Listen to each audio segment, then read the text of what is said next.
Mas Mbak, saya baru dapat berita dari BPS bahwa telah terjadi gratifikasi antara pejabat eksekutif dan vendor. Nah, kepolisian Venezuela Tengah meminta kita untuk melakukan pemeriksaan investigatif. Wah, informasi bagus tuh. Kita akan segera lakukan penyusunan pemeriksaan investigatif. Iya betul. Herannya, seringkali terjadinya kasus seperti ini. Iya itu. Kenapanya? Anda tekad tahu bulat, ayo berbuat. Sangkuni paring warta dana buta proyek negara. Kabeh kudu iso nanging aja sembrono. Ala saithik penting ra ketara. Iki proyek gedhe nanging aja nganti lali turane dikantongi paman dibagei. Sangkuni naki janji yen kakak dikep. Meeting bengi-bengi para-para. Berawal dari laporan BPS, terbongkar sebuah skandal besar di sektor kesehatan. Laporan ini mengungkap adanya dugaan aliran dana tidak sah kepada beberapa pejabat RSUD Venesia dalam pengadaan alat MRI CT scan senilai 25 miliar rupiah pada tahun 2005. Rumah sakit yang seharusnya menjadi tempat pemulihan harapan justru dimanfaatkan sebagai lahan korupsi. Proyek yang seharusnya meningkatkan kualitas layanan kesehatan masyarakat justru disalahgunakan oleh oknum-oknum tidak bertanggung jawab. Oleh karena itu, hari ini kami, tim Justice Ledger, akan membahas hasil audit investigatif terkait dugaan fraud yang tidak hanya merugikan negara, namun juga mengorbankan kualitas layanan kesehatan masyarakat. Investigasi dimulai dari ditemukannya beberapa kejanggalan yang mencolok, yaitu yang pertama, polusi anggaran. Terdapat komunikasi tidak resmi antara Direktur RSUD dan juga oknum DPRD. Penyusunan anggaran tidak berdasarkan kebutuhan nyata, tetapi merupakan hasil kesepakatan tertentu yang menekan PPK. Kedua, rekayasa tender. Dokumen penawaran pemenang sudah masuk sebelum tender resmi dibuka di LPSN. Walaupun kualifikasinya tidak wajar, vendor tersebut tetap dianggap menang karena memang sudah ditentukan sejak awal. Ketiga, kegagalan alat. Dalam waktu 3 bulan setelah diterima, alat medis yang bernilai miliaran rupiah tersebut mengalami kerusakan total. Hal ini menunjukkan bahwa uji fungsi tidak dilakukan dengan benar dan hanya sebatas formalitas saja. Keempat, laporan BPS. Semua temuan tersebut diperkuat oleh laporan yang mengindikasikan adanya aliran dana tidak sah kepada pejabat RSUD. Sebagai auditor, kita tidak boleh hanya berpatokan pada asumsi. Dalam perspektif audit investigasi, jika ada indikasi kecurangan, maka dilakukan proses pembuktian secara sistematis. Pendekatan yang digunakan adalah predication, yaitu adanya dasar yang cukup kuat untuk menduga bahwa kecurangan itu benar terjadi. Langkah-langkahnya meliputi yang pertama, mengumpulkan informasi awal, yang kedua, menyusun hipotesis tentang pelaku dan modusnya, kemudian yang ketiga, merancang program audit yang mendalam, serta yang keempat, mengumpulkan bukti yang sah dan dapat dipertanggungjawabkan. Tujuan akhirnya adalah untuk menghitung kerugian negara secara akurat melalui pendekatan PKKN sehingga dapat menjadi dasar pembuktian di pengadilan.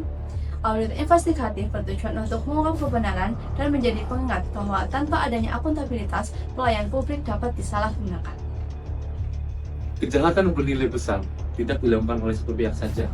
Analisis menunjukkan adanya dua poros transaksi utama. Pertama, poros guna-pasti politik. Terdapat indikasi kesepahaman antara saudara MMA selaku Direktur RSUD dan saudara B, anggota DPRD, yang mempengaruhi persetujuan padu anggaran sebesar 25 miliar rupiah tanpa didukung adanya analisis kebutuhan medis yang memadai.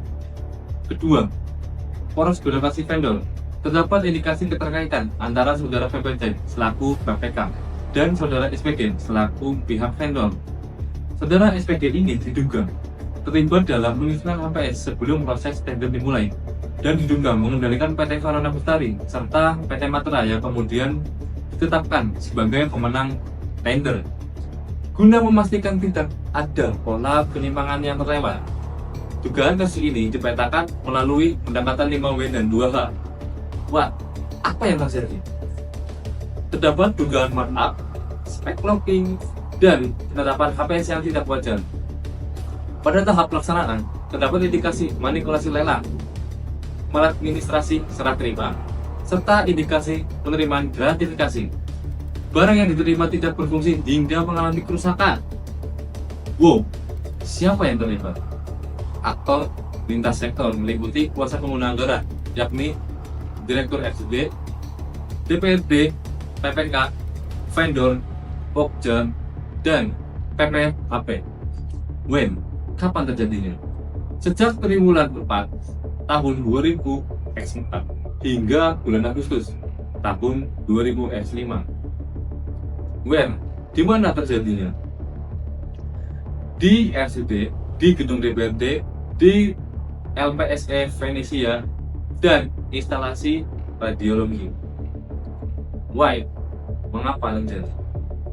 Analisis ini menggunakan fraud hentagon menunjukkan adanya tekanan penyelesaian kontrak dan lemahnya pengendalian internal yang membuka peluang penyimpangan. Tindakan kemudian dirasionalisasi, didukung oleh penyalahgunaan kewenangan, didominasi proses, dan kolusi antar aktor. Selain itu, terdapat indikasi sikap arogan di mana prosedur diabaikan dalam pengambilan keputusan. Motif utamanya adalah kepentingan pribadi dalam pengelolaan anggaran. Oh, bagaimana modusnya? Terdapat indikasi modus berlapis, meliputi penyusunan HPS yang tidak wajar, menciptakan kompetisi semu melalui perusahaan afiliasi, pelolosan dokumen tidak valid hingga serah terima tanpa uji fungsi. Komas, berapa nilainya? Pagu anggaran sebesar 25 miliar rupiah, HPS sebesar 24,95 miliar rupiah, dan realisasi sebesar 24,92 miliar rupiah menjadi dasar awal dalam penelusuran dugaan penyimpangan.